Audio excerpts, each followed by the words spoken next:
नमस्कार। हमने कविताएं पढ़ी, हमने कहानियां पढ़ी, हमने पाठ पढ़े। हमारा हिंदी साहित्य कुछ ऐसा साहित्य है जो अलग अलग रूपों में हमें जीवन की वास्तविकताओं से, सच्चाइयों से अवगत करवाता रहता है। आज का जो हम पाठ पढ़ने वाले हैं वो भी साहित्य का ही किस्सा है, तो यकीनन कुछ इसी से संबंधित होगा, लेकिन वो थोड़ा सा अलग है। आज हम एक खास देश की चाय पीने की कला के बारे में जानेंगे। अब आप कहोगे मैम चाय पीने की भी कोई कला होती है? बिल्कुल होती है। और दूसरा, जीवन में सही क्या है और गलत क्या है, उसका अंतर आप और हम कैसे जानें, इस बात को समझने की कोशिश करेंगे। तो सबसे पहले हमेशा की तरह चर्चा की शुरुआत करेंगे हमारे लेखक से। तो आज जो पाठ हम पढ़ने जा रहे हैं, पतझर में टूटी पत्तियां, उनके लेखक हैं रविंद्र केलेकर जी। 7 मार्च 1925 को कोंकण क्षेत्र में जन्मे रविंद्र कालेकर छात्र जीवन से ही गोवा मुक्ति आंदोलन में शामिल हो गए। गांधीवादी चिंतक के रूप में, यानी कि गांधी जी के विचारों से वो बहुत ज्यादा प्रभावित थे। विख्यात केलेकर ने अपने लेखन में जन विविध सामान्य लोगों से जुड़े हुए अलग अलग पक्षों, मान्यताओं और व्यक्तिगत विचारों को देश और समाज के परिप्रेक्ष्य में प्रस्तुत किया है। इनके अनुभवजन्य टिप्पणियां भी देते थे, जो कि इनके अनुभव के बारे में बताती है। अपने चिंतन की मौलिकता, ये नहीं कि किसी ने कहा और लिख दिया, खुद क्या महसूस करते थे, मौलिकता थी, कोई से चुराया हुआ सुना हुआ नहीं था, स्वयं हम क्या सोचते हैं। मानवीय सत्य तक पहुंचने की एक सीधी साधी इनकी कोशिश रहती थी। कोंकणी और मराठी के शीर्षस्थ लेखक और पत्रकार रविंद्र केलेकर जी वास्तव में कोंकणी भाषा और मराठी के लेखक और पत्रकार रहे हैं। कोंकणी में 25, मराठी में 3, हिंदी और गुजराती में भी इन्होंने कुछ एक पुस्तकें प्रकाशित की हैं। केलेकर ने काका कालेलकर की अनेक पुस्तकों का संपादन और अनुवाद भी किया है। गोवा कला अकादमी के साहित्य पुरस्कार सहित कई पुरस्कारों से सम्मानित केलेकर की प्रमुख कृतियां हैं कोंकणी के उजवा ढांचे, समिधा, सांगली और थाबे मराठी में है, कोंकणी धी राजकरण जापान जैसा दिसला, और हिंदी में पतझर में टूटी पत्तियां, जिसे आज हम पढ़ने जा रहे हैं। तो चलिए पाठ क्या कहता है, पाठ प्रवेश के बारे में जानते हैं। माना यह जाता है कि थोड़े में बहुत कुछ कह देना कविता का गुण है, लेकिन गद्य में भी तो यही बात होती है कि थोड़े में बहुत कुछ कहा जा सकता है। उस पढ़ने वाले व्यक्ति को मुहावरे याद नहीं रखने पड़ते। सार सो गही रहे, थोथा दई उड़ाए। मतलब कि जो मूल बात है, किसी भी बहुत बड़ी बात का जो सार है, मूल तथ्य क्या है, मूल तत्व क्या है, उसे तो हम संभाल लें। और थोथा, जैसे जब हम अनाज को फटकते हैं तो अनाज जो है वो रह जाता है और उसके छोटे छोटे तिनके और बालियां जो उसकी होती है वो हवा में उड़ जाती हैं। तो साहित्यकार क्या है, चाहता है कि मूल तथ्य हम तक पहुंचे और बेकार की चीजें जो है वो चली जाएं। सरल लिखना, थोड़े शब्दों में लिखना कठिन होता है। लंबी चौड़ी कहानियां कहना तो आसान है, लेकिन बहुत गहरी बात को आसानी से लोगों को समझाना और कम शब्दों का इस्तेमाल करना और सीधी जनमानस की भाषा का प्रयोग करना, ये सब चीज मिलाकर अगर लेखक को लिखने के लिए कही जाए तो वो थोड़ा सा मुश्किल काम है। फिर भी ये काम होता रहा है।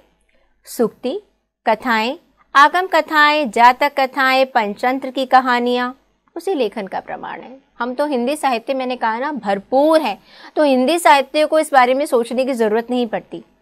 यही काम कोंकणी में रविंद्र केलेकर जी ने किया है। प्रस्तुत पाठ के प्रसंग पढ़ने वालों से थोड़ा कहा और बहुत समझना की मांग करते हैं। कहा थोड़ा, लेकिन जो थोड़ा कहा गया ना, पाठ आपको दिखने में लगेगा बड़े छोटे छोटे 2 पाठ हैं अगर मैं शब्द सीमा की तरफ ध्यान दूं, लेकिन जो उनके पीछे छुपे हुए अर्थ हैं, जो संदेश है, वो बहुत गहरा है। ये प्रसंग महज पढ़ने गुनने की नहीं, एक जागरूक और सक्रिय, इसमें चेतना है, ज्ञान है कि क्या करना है और क्या नहीं करना, नागरिक बनने की प्रेरणा भी देते हैं। Now subscribe to Bright Duty course at ₹1 per day only. Download Bright Duty app from Play Store and get the online courses prepared by competent and experienced teachers for different education boards of classes 6 to 10. Bright Duty courses are available for the subjects of Math, Science, Social Science, English and Hindi in English and Hindi medium. Bright Duty follows 3-step approach, that is learning, assessment and exam preparation. In learning, topic-wise video lectures with explanation of concepts and discussion of textbook examples and questions are available with the solutions. In assessment, topic-wise online MCQ test, practice assignments and chapter-wise question bank are available with the solutions. In exam preparation, previous year's question papers, sample papers and model test papers are available with the solutions. Sign up today on Bright Duty and avail your courses at affordable prices. शुरुआत की है पाठ से। Japan में मैंने अपने एक मित्र से पूछा कि बीमारियों से कौन कौन से लोगों को यहाँ पर ज़्यादा से ज़्यादा बीमारियाँ होती हैं। उन्होंने कहा मानसिक बीमारियाँ होती हैं। यहाँ पर 80% लोग यानी कि 80% लोग मनोरुग्ण हैं, यानी कि मन के रूप में रोगी हैं। मानसिक रोगी, मानसिक रोगी कौन होता है? जो हर वक्त दिमाग की से परेशान रहता है। इसकी क्या वजह है? कहने लगे कि यहाँ कोई चलता नहीं है, यहाँ पर तो जीवन की रफ्तार इतनी बढ़ चुकी है कि यहाँ पर सब लोग दौड़ते हैं। एक होता है ना चलना और एक होता है दौड़ना। यहाँ कोई नहीं चलता, सबको बहुत जल्दी है काम करने की। कोई बोलता नहीं है, बकता है बिना रोके टोके, लगातार बिना सोचे समझे, बस बकता है। जब हम अकेले होते हैं तो हम अपने आपस में बड़बड़ाने लगते हैं। अमेरिका से हम प्रतिस्पर्धा करने लगे। ये जापान की बात हो रही है कि वो अमेरिका से प्रतिस्पर्धा यानी कि प्रतियोगिता, क्या प्रतियोगिता करिए कि 1 महीने में पूरा होने वाला काम हम केवल 1 ही दिन में करेंगे। क्योंकि जापानी लोग, मैंने बताया ना कि वो मशीनों के ऊपर, तो उनका अपना जीवन भी मशीनों जैसा ही हो गया। वैसे ही दिमाग की रफ्तार तेज चलती रहती है और स्पीड का इंजन, गति, स्पीड कहते हैं गति को, 1000 गुना अधिक रफ्तार से दौड़ने को तैयार रहता है। फिर एक ऐसा क्षण आता है, एक मशीन जो है लगातार चलती जा रही है। क्या होगा? एक क्षण ऐसा आता है जब दिमाग का तनाव बढ़ जाता है और पूरा इंजन टूट जाता है, नसें फट जाती हैं, जिसकी वजह से क्या होता है, यहाँ के मानसिक रोगी जो कभी बहुत बुद्धिमान हुआ करते थे वो रोगी बन जाते, बीमार हो जाते हैं। कहते हैं ना, बुद्धि का सही चीज का प्रयोग सही मात्रा में और सही दिशा में होना चाहिए। किसी भी चीज की अति का भला ना बरसना, अति की भली ना धूप, ठीक है ना। किसी भी चीज की जो अति होती है वो हमेशा विनाश का कारण बनती है। यहाँ पर मानसिक रोगी बहुत बढ़ गए हैं। शाम को वह मुझे टी सेरेमनी में लेके गए। टी सेरेमनी मतलब चाय की सेरेमनी। ये जापान की एक चाय पीने की विधि है। हम लोग घरों में चाय कैसे पीते हैं? कोई हमारे घर मेहमान आता है, चाय बनती है, कुछ नमकीन बिस्किट रखे जाते हैं, गप्पे लड़ाई जाती है, चाय की चुस्कियाँ ली जाती हैं, हाँ, चम्मच कटोरी और इन सब की कांच की प्लेटों की और कपों की आवाज़ आती है, चहल पहल होती है, बातचीत होती है। ऐसा ही होता है ना चाय। और अगर टी सेरेमनी पार्टी है उसमें हल्का हल्का म्यूजिक भी बज रहा होता है। अगर वो बड़ी तरीके से पार्टी रखी गई है, अलग अलग तरह के व्यंजन भी रखे जाते हैं, चाय कॉफ़ी रखी मशीनें लगाई जाती हैं, तो हमारे दिमाग में अब तक वो वैसी टी सेरेमनी है। ऐसा कभी हुआ है कि आपके घर में कोई मेहमान आया हो, आपने उसे चुपचाप एक कप चाय बनाकर पिला दी हो और उसके बाद जब तक वो जाता नहीं और आप उससे एक शब्द भी ना बोलें? अगर हमने ऐसा कर लिया तो लोग क्या कहेंगे? हमें कहेंगे भाई हमें घर बुलाकर उन्होंने बेइज्जत कर दिया। लेकिन नहीं, जापान में चाय की जो विधि है ये एक तरीके की योग की क्रिया है। यानी कि अपने आप को, जिसे हम मेडिटेशन कहते हैं ना, ध्यान लगाने की एक क्रिया है। कैसे है? जापानी में उसे चा नु यो कहते हैं। यह एक 6 दीवारों की दफ्ती पर, जिसकी छत होती है, एक बहुमंजिला इमारत होती है, वहां पर चटाई लगी होती है और जमीन एक सुंदर पर्णकुटी तरीके का बना होता है। बहुत ही, मैं जिसे कहते हैं ना, सादा सा वातावरण दिया होता है। उस पर्णकुटी, जो पत्तों की जो कुटिया है, उसके बाहर एक बेढब सा बर्तन, पर इसका आकार भी सही नहीं है। कोई ये नहीं कि बहुत कलाकृति करके कोई बर्तन रखा हुआ है, बहुत सजावट वाला है, नहीं। कहीं पर भी कोई दिखावा नहीं है, कहीं पर भी कोई नियम नहीं है। एक बेढब सा एक मिट्टी का बर्तन होता है, उसके अंदर पानी होता है।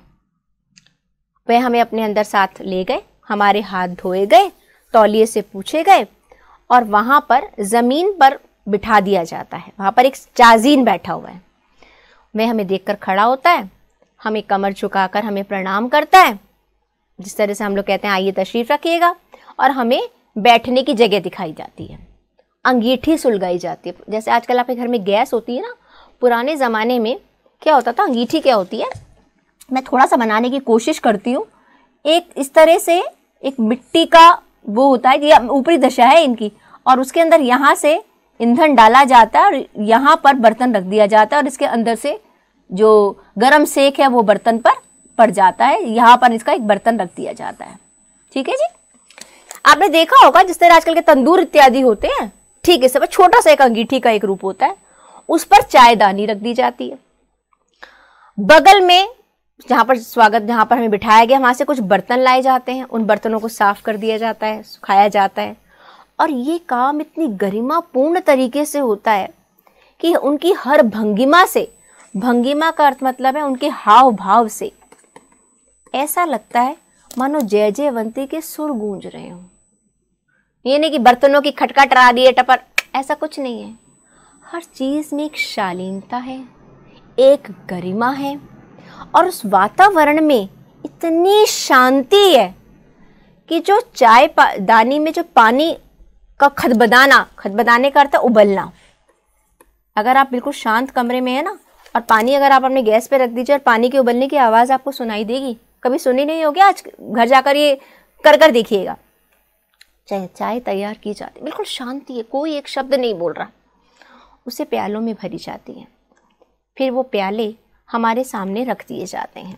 हम 3 ही मित्र हैं और इस विधि में देखो 3 लोग हैं, अकेला व्यक्ति नहीं है, 3 लोग हैं, लेकिन वहां पर शांति मुख्य बात होती है। ये नहीं कि आप तीनों गप्पे लड़ा रहे हो, ऑफिस की बात हो रही है, घर की बात हो रही है, राजनीति की बात हो रही है, कोई बातचीत नहीं हो रही है, असीम शांति। वहां पर यानी कि कोई बात तो करता है ही नहीं, लेकिन उसके बावजूद 3 से ज्यादा लोग भी नहीं आ सकते, वहां का नियम है ये। प्याले में 2 घूंट से अधिक की चाय नहीं होती है। हमारी तरह ये नहीं कि बड़े बड़े मग होते हो और इसको पिए जाओ, नहीं जी, 2 घूंट से ज्यादा चाय नहीं होती है। हम होठों से प्याला लगाकर उसकी चुस्कियां कम से कम 1.5 घंटे तक पीते रहे। 2 घूंट चाय 1.5 घंटा, सोचिए, यहाँ तो 1.5 कप चाय 2 घूंट में पी जाते हैं लोग। चाय को एक एक बूंद करके पिया जाता है। क्या कहा जाता है कि आप अपने दिमाग को शांत कीजिएगा।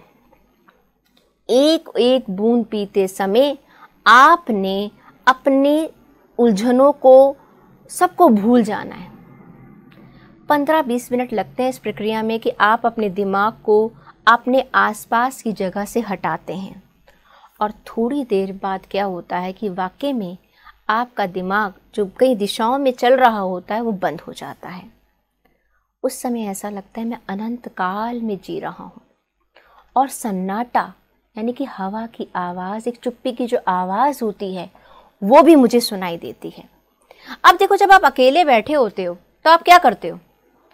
या तो आप कोई पुरानी बात सोच रहे होते हो, ठीक है, या आप कोई योजनाएं बना रहे होते हो।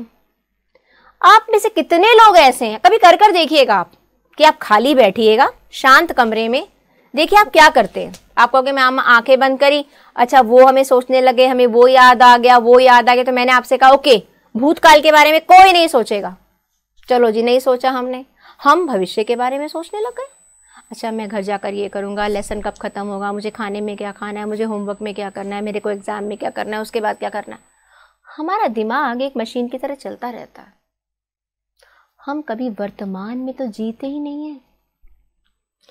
इस विधि में हमें सिखाया जाता है कि वर्तमान में कैसे जीना है, उस पल में क्या करना है। अक्सर या तो हम गुजरे हुए दिनों की खट्टी मीठी यादों में उलझे रहते हैं या भविष्य के रंगीन सपने देखते हैं, या तो हम भूतकाल में रहते हैं या हम भविष्य काल में रहते हैं। असल में दोनों काल ही मिथ्या हैं। मिथ्या का अर्थ क्या है यहाँ पर? झूठे हैं। झूठे क्या क्यों कहा गया है? देखो, जो हो गया उसे आप बदल नहीं सकते, वो तो आपके साथ घट ही चुका है ना उसमें कुछ परिवर्तन आ सकता है, आ सकता है। भविष्य आपके हाथ में है नहीं, दोनों ही आपके हाथ में नहीं है। सच्चाई क्या है इस क्षण की? एक चला गया, दूसरा आया नहीं। हमारे सामने जो वर्तमान क्षण है वही सत्य है, उसी में हमको जीना चाहिए। कितनी बड़ी बात है। देखो, हम लड़ते हैं, झगड़ते हैं दूसरे लोगों से, क्यों? उसने मेरे साथ कभी ऐसा किया था, ठीक है जी, आज हम उसका बदला लेने लग गए। लड़ाई हो गई आपकी, अच्छा अब मैं अगली बार उसके साथ ऐसा करूंगा। अगर हम लोग अपने भूतकाल को, क्योंकि अक्सर पता है मनुष्य का मन क्या है, हम अच्छी बातें नहीं सोचते, हम अक्सर बुरी बातें सोचते हैं, नेगेटिव सोचते हैं, गलत सोचते हैं और गलत चीजें भी बहुत आकर्षित करते हैं, और उसी के चक्कर में हम अपना वर्तमान खराब कर देते हैं, और वर्तमान खराब कर देते हैं तो भविष्य अपने आप ही खराब हो जाता है। एक चला गया, दूसरा आया नहीं। हमारे सामने जो वर्तमान क्षण है वही सत्य है, उसी में जीना चाहिए। चाय पीते पीते उस दिन मेरे दिमाग से भूत और भविष्य दोनों काल उड़ गए। केवल वर्तमान क्षण सामने था, और वह था अनंत काल जितना विस्तृत। पहली बार मैंने वर्तमान में जीना सीखा था। जीना किसे कहते हैं ये उस दिन मालूम हुआ। तो जैन परंपरा की ये बड़ी देन है जापानियों को। तो बच्चों, हमने इसमें 2 पार्ट पढ़े। पहला पढ़ा गिन्नी का सोना। गिन्नी का सोना प्रतीक कहा गया है ऐसे व्यक्तियों का जो व्यवहारिकता के स्तर पर जाकर आदर्शों को भूल जाते हैं, केवल अपने व्यक्तिगत स्वार्थ के बारे में सोचते हैं, जबकि दूसरे तरह के लोग शुद्ध सोने की तरह होते हैं। वो किसी भी हालत में परिस्थितियों के साथ समझौता नहीं करते, उनके आगे झुकते नहीं हैं। वो हर हालत में आदर्शों का पालन करते हैं, चाहे कुछ समय के लिए उनका कुछ निजी नुकसान होता भी है तो कोई बात नहीं। और लेखक का ये मानना है कि समाज जो है केवल शुद्ध सोने रूपी आदर्शवादी लोगों के कारण ही विकास करता है, जबकि विनाश किन लोगों के कारण होता है? ऐसे व्यवहारवादी लोगों के। दूसरे पाठ में उन्होंने बताया है कि हमें जीवन में कुछ क्षण ऐसे भी गुजारने चाहिए जो हमें भूतकाल और भविष्य काल की स्थितियों से दूर ले जाकर वर्तमान में जी सके। हर वक्त दिमाग में चिंता, परेशानी, सोच की बजाय इस क्षण क्या चाहिए हमें। अब देखिए, आप पढ़ रहे हैं, ठीक है, अगर आप में से कुछ बच्चे ये सोच रहे हो, ओहो कल मैम ने होमवर्क दिया था, मैंने तो किया नहीं है, क्या होगा, थोड़ी देर बाद मैडम कॉपी मांगने वाली हैं, डांट पड़ने वाली है, तो आप क्या कर रहे हैं? कल भी नहीं पढ़ा और आज जो मैं पढ़ा रही हूँ वो भी नहीं पढ़ा, ठीक है ना। कुछ बच्चे ये सोच रहे हैं अभी हम घर जाकर क्या करेंगे, अच्छा मैडम होमवर्क देंगी, इसका होमवर्क करने में मुझे 1 घंटा लगेगा। अरे भाई 1 घंटा तो तब लगेगा ना जब आप पाठ को समझेंगे। जो लोग वर्तमान में मेरे पाठ को सुन रहे हैं, उसे समझ रहे हैं, उनका जीवन सबसे आसान है। वर्तमान में जीना सीखिए। Now, subscribe to Bright Duty course at ₹1 per day only. Download Bright Duty app from Play Store and get the online courses prepared by competent and experienced teachers for different education boards of classes 6 to 10. Bright Duty courses are available for the subjects of Math, Science, Social Science, English and Hindi in English and Hindi medium. Bright Tuty follows 3-step approach, that is learning, assessment and exam preparation. In learning, topic-wise video lectures with explanation of concepts and discussion of textbook examples and questions are available with the solutions. In assessment, topic-wise online MCQ test, practice assignments and chapter-wise question bank are available with the solutions. In exam preparation, previous year's question papers, sample papers and model test papers are available with the solutions. Sign up today on Bright Tuty and avail your courses at affordable prices.